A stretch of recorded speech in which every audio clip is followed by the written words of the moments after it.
Bonjour tout le monde, je continue la playlist fiches composants avec les transistors à effet de champ. Dans la vidéo précédente, nous avons vu le mode de fonctionnement en résistance variable. Dans cette vidéo, je vais aborder une caractéristique des transistors JFET, mais aussi des autres transistors, à savoir le mode commutation. Mais avant, pensez à vous abonner et à activer les notifications afin de rester informé de la sortie d'une vidéo. À présent, je vous souhaite une bonne vidéo.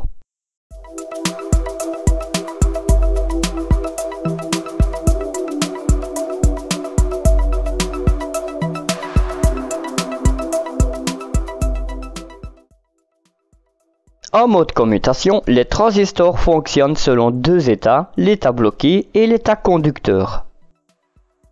Pour exploiter un JFET dans ce mode de fonctionnement, il faut connaître la tension de seuil de celui-ci. Dans les documentations techniques, cette tension est nommée VGS off. Concernant le J201, cette tension est située entre moins 0,3 V et moins 1,5 V. Par conséquent, si la tension VGS est inférieure à la tension VGS off, le canal de conduction est pincé et bloque le passage du courant.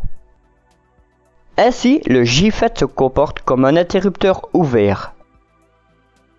A l'inverse, si la tension VGS est supérieure à la tension VGS off, le canal de conduction s'ouvre et laisse passer le courant.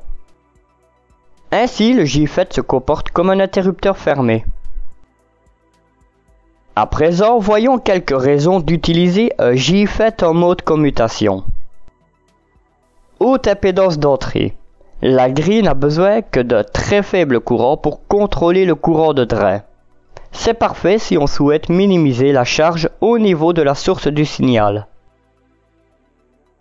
Rapidité de commutation. Les JFET sont capables de basculer très rapidement entre l'état bloqué et passant. Ainsi, ils sont parfaits dans les applications fonctionnant à haute fréquence. Et enfin, robustesse. Les JFET sont moins sensibles aux surcharges que les transistors bipolaires. Observons le schéma de principe de ce montage. L'alimentation de ce montage est constituée de deux piles de 9 V reliées en série, dont le point milieu constitue une masse virtuelle. Un potentiomètre est utilisé et monté en diviseur de tension. Celui-ci est relié entre la masse virtuelle et la masse de la seconde pile. Le curseur de ce potentiomètre est relié à la grille du JFET. Une LED reliée au drain est alimentée par une alimentation de 12 volts. Le voltmètre relève la tension de grille et l'ampéromètre l'intensité traversant la LED et le canal conducteur. Quand le circuit est sous tension et que la tension de grille s'élève à moins 9 V, aucun courant ne circule dans le canal et la LED est éteinte. En effet, le canal conducteur est pincé par les zones de déplétion. En augmentant petit à petit la tension de grille, les zones de déplétion s'effacent peu à peu, jusqu'au moment où un courant peut circuler dans le canal. Dès cet instant, la tension de grille a atteint la tension de seuil. La LED commence alors à s'éclairer. Cependant, la tension de grille est toujours plus négative que la tension de source. Si on continue à augmenter la tension de grille jusqu'à par exemple 0 V, la grille se trouve au même potentiel que la source, le courant circule suffisamment et de façon contrôlée dans le canal. À ce stade, nous sommes dans le cas de figure du générateur de courant. La LED est à présent bien éclairée. À présent, mettons en application ce circuit sur une platine d'expérimentation. Observons le schéma d'implantation de ce montage. Celui-ci permet de montrer comment sont disposés les composants. Ainsi, on y retrouve notre transistor JFET, notre potentiomètre, notre LED, ainsi que nos deux piles de 9 V et le plug d'alimentation 12 V. Remarquons également que la masse de l'alimentation de 12 volts est reliée à la masse virtuelle.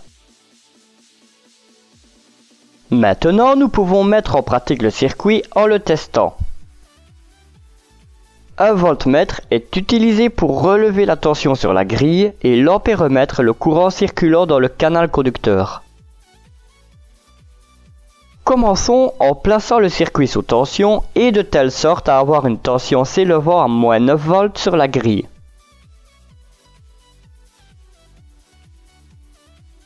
Aucun courant ne circule dans le canal et nous observons que la LED est éteinte. À présent, augmentons la tension de la grille de sorte à atteindre la tension de déclenchement du J201. Quand la tension de grille s'élève à environ moins 0,7 volts, la tension de seuil du J201 est atteinte.